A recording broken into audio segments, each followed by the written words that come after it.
you know, it's uh, it's pretty much impossible to ignore social media these days, right? It's Sure. just so woven into everything we do, especially, for younger people. But along with that digital connection, there's this growing worry, I mean, a really significant one, Mm. about hate speech spreading online. So today we're going to do a deep dive into this. It's critical, can be challenging, but yeah, absolutely vital. Our guide for this is an article called Hate on Social Media Unacceptable, Avoidable. It's by Luis Valerio P. Trindad, who's a sociologist and author. We're aiming to sort of cut through the noise, give you the essential insights you need on this whole thing. Exactly. And our mission today, it's kind of got a few parts.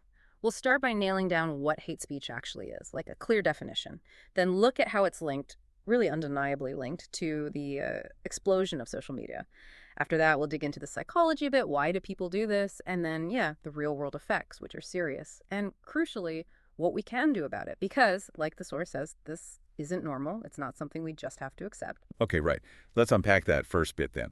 The term hate speech gets thrown around a lot, sometimes maybe a bit loosely. So specifically, what are we talking about? How does the source define it? Yeah, the article gives a really specific definition. It says hate speech is basically showing manifesting thoughts, beliefs, values, ideologies even, that are all aimed at discrediting or humiliating a person or maybe a whole social group or trying to reduce their social value. Yeah. And it's usually based on things like gender, sexual orientation, religion, where someone's from, their class, or race or ethnicity. And it's not just one thing. The source lists different forms it takes. We're talking insults, threats, harassment, using offensive stereotypes, or even directly pushing for violence. Incitement, basically. It covers quite a range. That's much clearer. Yeah. Okay. And makes you wonder, I mean, hatred isn't new, right? People have hated each other for ages.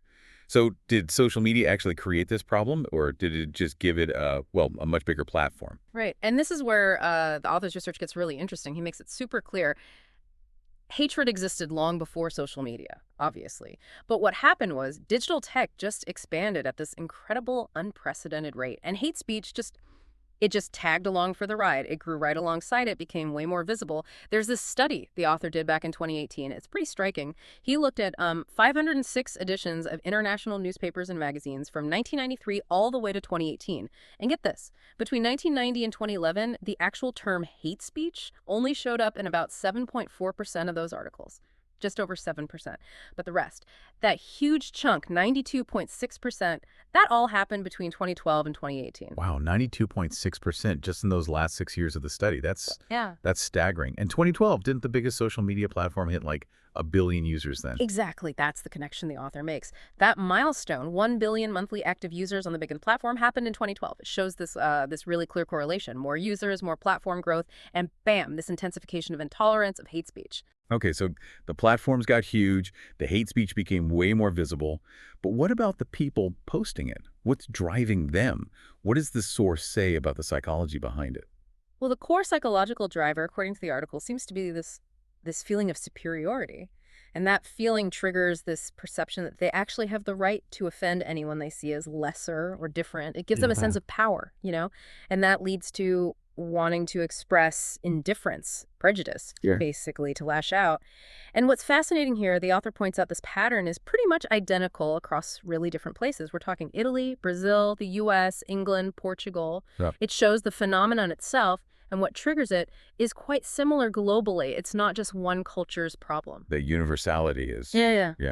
quite something. So what happens then when these people hiding behind their screens feeling superior suddenly get called out? Yeah. When their posts blow up, get media attention. What's the typical reaction? Yeah, the article outlines a kind of playbook for this. 4 common things they do. First, the classic, oh, it was just a joke. Lighten up, claiming innocence. Second, they often just delete the aggressive post itself, try to make it disappear. Third, sometimes they go further and delete their whole social media account. Gone. And fourth, a common one is changing their account from public to private, locking it down. Huh. The innocent joke, deleting, hiding. That sounds familiar. Does the author connect this kind of playbook only to online stuff? Or is it similar when hate speech happens offline too, like in-person or older media? That's a good point. While, deleting an account is obviously digital, the Yeah. underlying pattern, denying it, trying to hide, saying it was just a joke, that's pretty universal when people get caught doing something wrong, right? The article suggests the digital world just gives them new tools for these old reactions, especially that feeling you can just vanish behind the screen. Right, the tools change, but the defensiveness is the same. Exactly. And this really raises a crucial question. What do these reactions tell us about the attackers? The article pulls out two key revelations from this behavior. First one, they knew. They absolutely knew their behavior was wrong, inappropriate, disrespectful. I mean, if they genuinely thought it was fine, why rush to justify it or delete it? That action proves they knew. And the second revelation is just as important. They start off thinking that screen gives them total protection, like freedom from any consequences, anonymity, power. But the moment their actions hit the spotlight, face public scrutiny, they quickly realize, and the article puts it nicely, they were not as powerful, protected, and hidden as they initially believed. It's like this bubble burst. That's a real aha moment, probably a nasty shock for them. That bubble bursting idea is powerful. So if they have this profound realization that they aren't untouchable, what does the article suggest we do with that? Does that mean public shaming works, or is it pointing somewhere else? It doesn't really push for shaming, no. It's more about leveraging the fact that this illusion of impunity can be broken. The implication is that accountability is key, making it crystal clear that online actions do have real-world consequences, whether that's public reaction, maybe legal trouble, losing a job, whatever. When attackers see that their words aren't just vanishing into the void, that they can be seen, tracked, and have impact, that feeling of power starts to crumble. So yeah, it underlines why things like clear reporting tools and strong legal frameworks that cover online spaces are so important. Okay, so accountability shatters the illusion. That makes sense. Yeah. Let's pivot then to the impact on the other side. The victims. It's easy sometimes to think, oh, they're just words online, but the source connects this to real-world harm, right? Absolutely. The article is very clear on the negative impacts. For victims, it creates this climate of fear, of social insecurity. It's not just unpleasant, it's damaging. And if we look at the bigger picture, the source argues hate speech can be a direct trigger for actual hate crimes. Awful stuff. It gives concrete examples. Femicide, violent attacks on immigrants, intolerance towards non-Christian religions, bullying, horrible violence against the LGBTQ plus community, even things like the violent uprisings against democratic institutions we saw, citing the U.S. in 2021 and Brazil in 2023. It really drives home that this is, as the source says, a phenomenon without borders. The impact is real and global. Hearing those examples really lands the severity. It's definitely not just talk. So wrapping this part up, does the article highlight any specific type of real-world harm as maybe overlooked or particularly insidious? It doesn't really rank them, but I think the power is in showing the direct line.